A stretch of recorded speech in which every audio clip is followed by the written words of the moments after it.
22 सितंबर 2016 की आधी रात एलओसी के उस पार गहरी खामोशी थी। आसमान में न चांदनी थी न जमीन पर कोई हलचल। तभी अचानक अंधेरे में भारतीय स्पेशल फोर्सेस की कई टीमें सीमा रेखा को पार करती हैं। बिना शोर, बिना रोशनी, मिशन शुरू हो चुका था। लक्ष्य साफ था, वे ठिकाने जहां से बार बार आतंकियों को भारत में घुसपैठ के लिए भेजा जाता था। ऐसे 7 से 8 लॉन्च पैड पहले ही चिन्हित किए जा चुके थे। ये कोई अचानक लिया गया फैसला नहीं था। करीब 10 दिनों तक हर कैंप की लोकेशन पर बारीकी से नजर रखी गई थी। ऊपर से निगरानी, जमीन पर हलचल, हर चीज का विश्लेषण किया गया। इस ऑपरेशन के लिए चुने गए थे भारत के सबसे प्रशिक्षित योद्धा, para special forces, Garud commando और मरीन कमांडो यूनिट के अनुभवी जवान।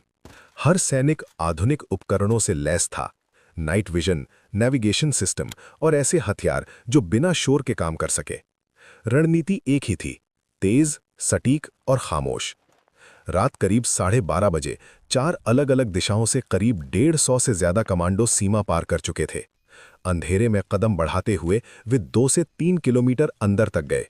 रास्ते में मौजूद चौकियों को बिना टकराव के पार किया गया।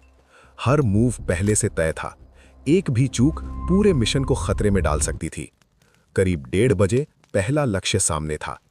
कैंप में मौजूद आतंकवादी निश्चिंत थे। उन्हें अंदाजा नहीं था कि खतरा कितनी नजदीक है। चारों ओर से घेराबंदी हुई और फिर एक साथ कार्रवाई शुरू हुई।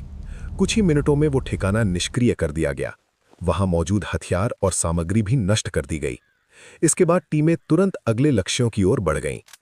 उसी समय बाकी यूनिट्स ने भी अपने अपने क्षेत्रों में हमला कर दिया। अलग अलग जगहों पर एक साथ हुई कार्रवाई ने हालात को पूरी तरह उलझा दिया। सामने वाली ओर यह समझना मुश्किल हो गया कि हमला कहां से और कितनी बड़ी ताकत ने किया है।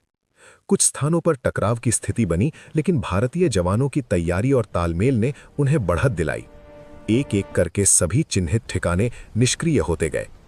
करीब सुबह 4 बजे ऑपरेशन पूरा हो चुका था। अब चुनौती थी सुरक्षित वापसी। दूसरी ओर सतर्कता बढ़ चुकी थी, लेकिन वापसी के रास्ते भी पहले से तय थे। अलग अलग दिशाओं से समन्वय के साथ सभी टीमें सीमा की ओर लौटने लगी। सुबह होने से पहले हर जवान सुरक्षित अपने क्षेत्र में वापस था। 4 घंटे के भीतर कई आतंकी ठिकाने समाप्त हो चुके थे और सबसे अहम बात, भारतीय पक्ष को कोई नुकसान नहीं हुआ।